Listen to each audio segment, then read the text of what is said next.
Hey, it's Frank from 4D Honeybee. It is video number 5 in my queen rearing class here, if you will.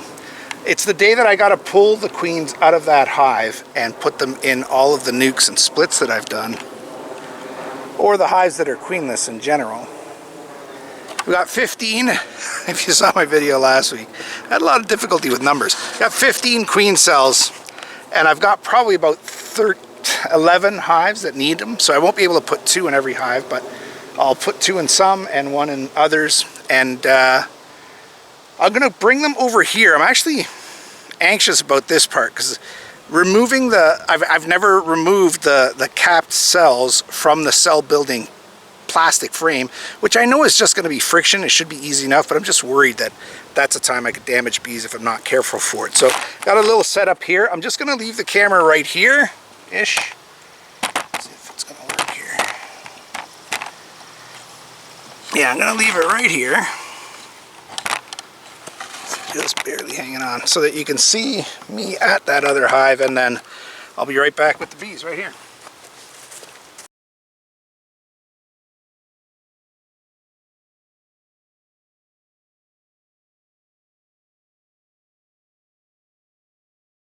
Okay, so I think I got them all off. I'm just gonna kind of close up that hive there and get back at it. Okay, so since that's gonna be the first hive that I put 2 cells into, I'm gonna just try and see what happens here. You know what, I think I need to, I'm gonna take this bottom row off first. Well, that came off easy enough. Can you see? This first one came off easy enough. You can see the queen in there for sure. Not moving yet. I'll take one more. And these 2 are going in the first hive, and I'll close that one up, take the rest of them off.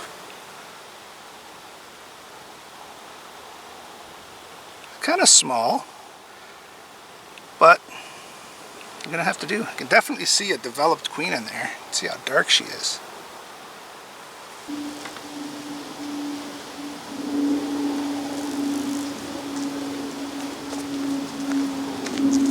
Alright, so that one went pretty okay.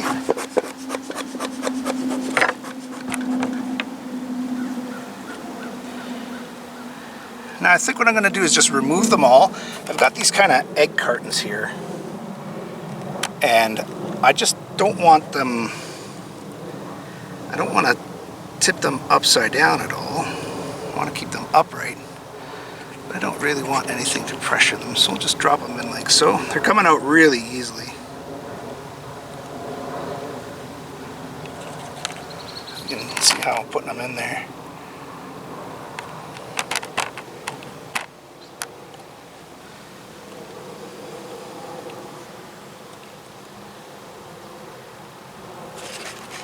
It's a really warm day today. It's like 30 degrees Celsius. It kind of looks weird. It kind of looks like they built a second cell out of it. You can definitely see the dark queen in there, eh? Yeah, it's a warm day today, 30 degrees Celsius. It's about 86 Fahrenheit, I think. So I'm not worried about the queens chilling, but I also don't want this process to take too long. This is a pretty small one, probably smallest one out here. Alright, so now I don't want to start removing these frames because I might smash the cell into the bottom frame. So now I'm going to remove the frames, at least the bottom frame.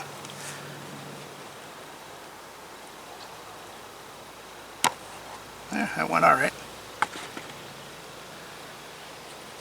I'll get the rest of the queen cells. 1.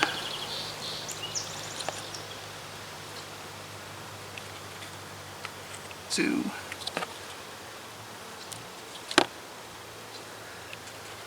3. Maybe you can help me count because I did such a lousy job counting them each time before.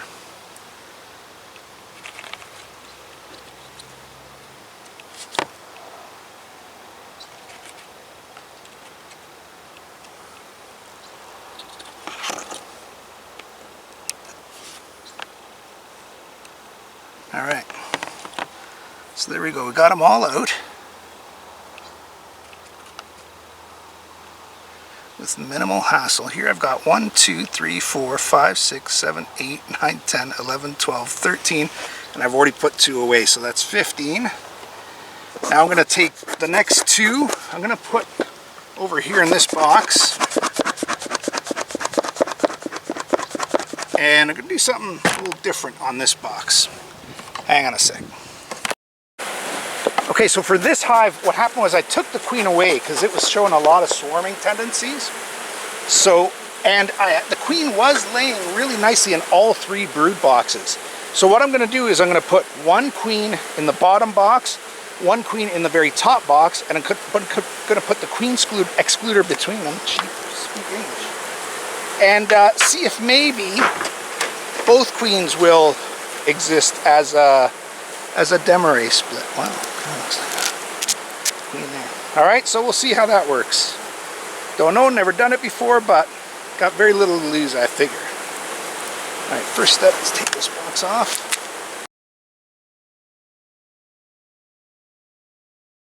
Okay, so we got brood right in the middle there.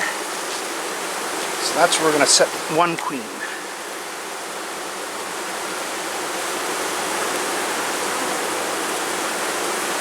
Just need a little space in between the frames.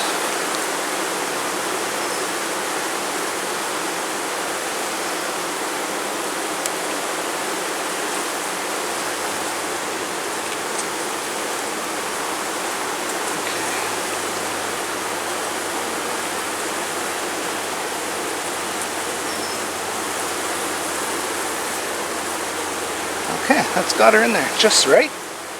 I'll put the queen excluder on.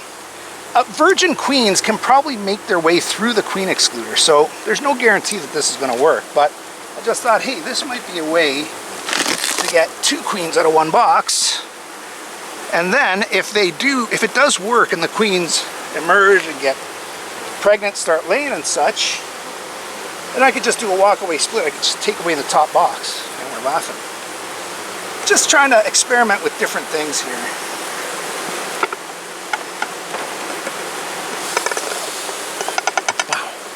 That top box is full of honey and brood, because I didn't put an excluder on it, which I'd never do in the spring.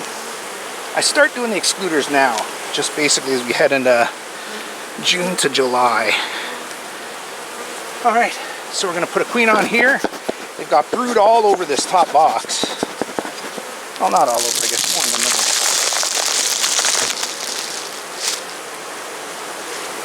Here also we've got a lot of space between frames, so just probably drop this cell right in here.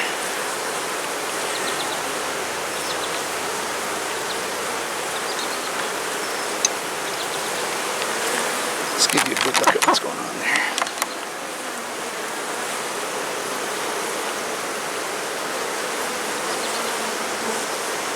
There we go. So that's another 2 queens installed. Okay, so this is my 3-frame, 3-box mating nuke. That's what I called it. And I put 3 queen cells, 3 swarm cells in here. But when I checked them last, June 3rd, so that's about a week ago, I didn't find any queens. So I am going to take a quick look for a queen. And if I don't find one, add queen cells. If I do find one, then, you know, they're good.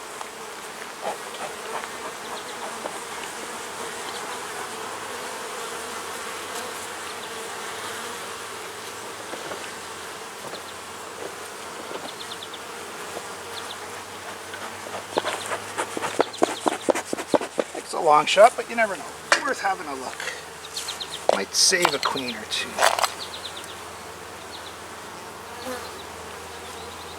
Okay. A good number of bees in there. That's a nice sign.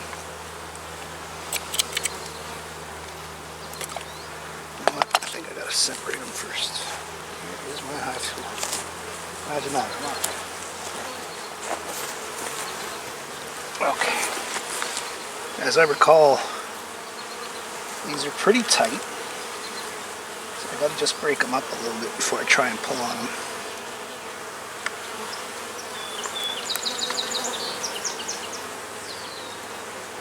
Okay, let's try and pull out this outside one. Give them a little smoke.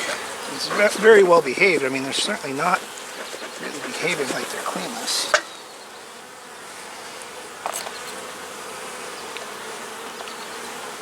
May 25 is when I did these. It's now June 11th.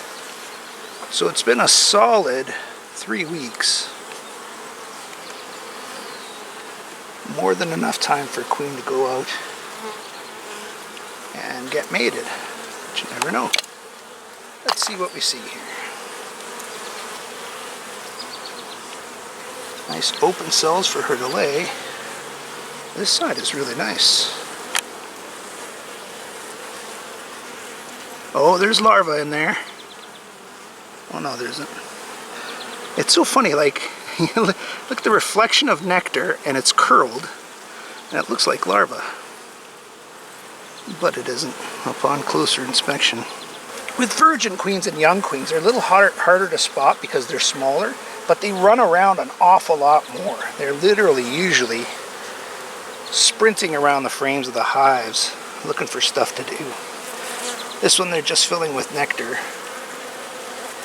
So it's not looking good for the queen here.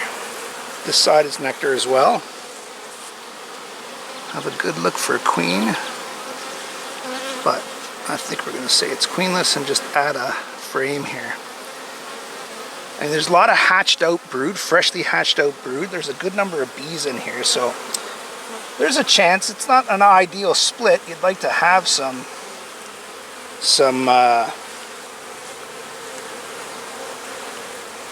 bring the queens out already? Nope.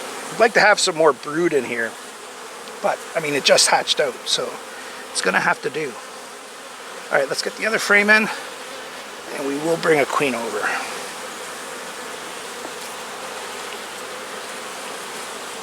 There's definitely enough bees here to tend for a queen. It's gonna give her a little extra room on this frame. Actually, that frame, that side had more bees on it, so let's make a little room this way. She's gonna go right in there. Okay, so here she is. Just gonna drop her right there. Hopefully this lid will not interfere with her. No, not touching. Okay, so let's check out the second box then.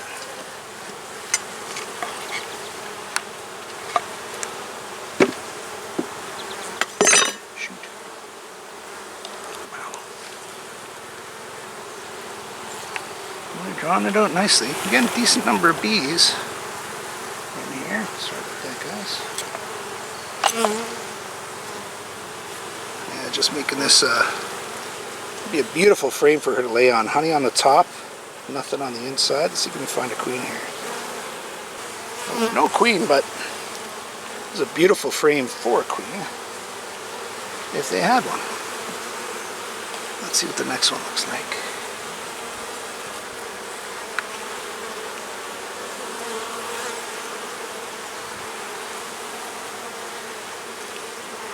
Lots of pollen on this one. Don't see any eggs. I don't see any queen either.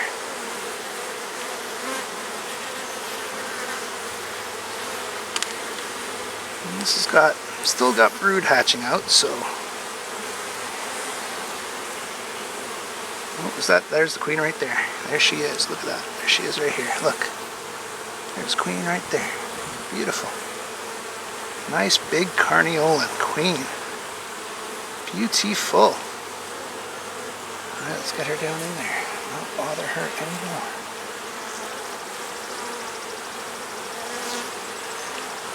Alright. See, that's why you check. You never know. Okay, so for now, I think I've done as much as I can do. Actually, that's not true. There are a couple of the small 4-frame nukes that I put up that don't have enough bees on them. So I'm going to grab a couple of frames, shake a couple more frames into each box so that they've got enough bees to take care of those queens and the brood that's in there. And And then that's it. The mission is accomplished. Now we've got to give them a couple of weeks to let those queens do what they're going to do, or let the bees do what they're going to do. Always two bees attacking me for some reason. I don't know why. The hives are really nice, really friendly, but two bees, two guards, do not like my presence. Okay, enough about me. So this is what we've got now. We've got 1, 2, 3, 4, 5, 6, 7, 8, 9, 10, 11, 12, 13, 14, 15, 16, 17, 18, 19, 20, 21 hives going right now. All either with established queens, virgin queens, new queens, or queen cells that should be hatching out in a couple of weeks. So it's 11 June. It should mean that by the end of June, these queens should have more than taken. By then, in the next 2 weeks, they should be hatched, and they should be out mating, and they should be laying. 3 weeks they should be starting to see larvae and cap brood. So what I plan to do is right in the next couple of weeks, I'll have to work on the timing, but in the next couple of weeks I'm going to do this again. So this is the stuff I ordered, and I kind of messed up the order. I thought I ordered a complete easy beasy system, but this isn't that. This must be a cheap rip-off type of thing, because I got a set of cages to protect the cells, but they were the wrong size, and I thought I was getting wood and I wasn't, so I kind of messed it up. And this is 2-piece, which all worked fine. It was dirt cheap. I can't remember what it was, but it was an Amazon buy that was dirt cheap and at my house in like 10 hours. So it worked. It gave me 15 out of 28. I finally counted it right. 15 out of 28 queen cells.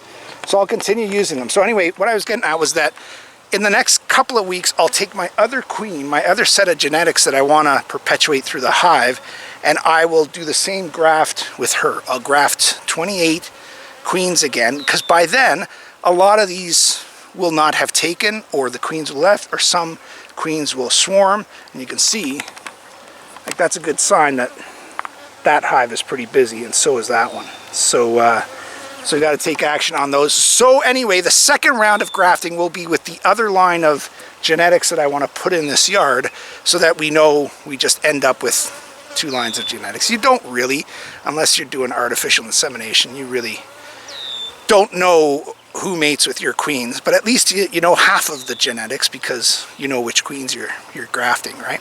So anyway, hope that's not too long or too boring. Hope you learned something. I learned a lot. It's a lot of fun. It's really stressful. Really, beekeeping is anyway. You get stung, you hate it, you sweat a lot, but there's a lot of satisfaction in it. So thanks for joining me. At 40 that.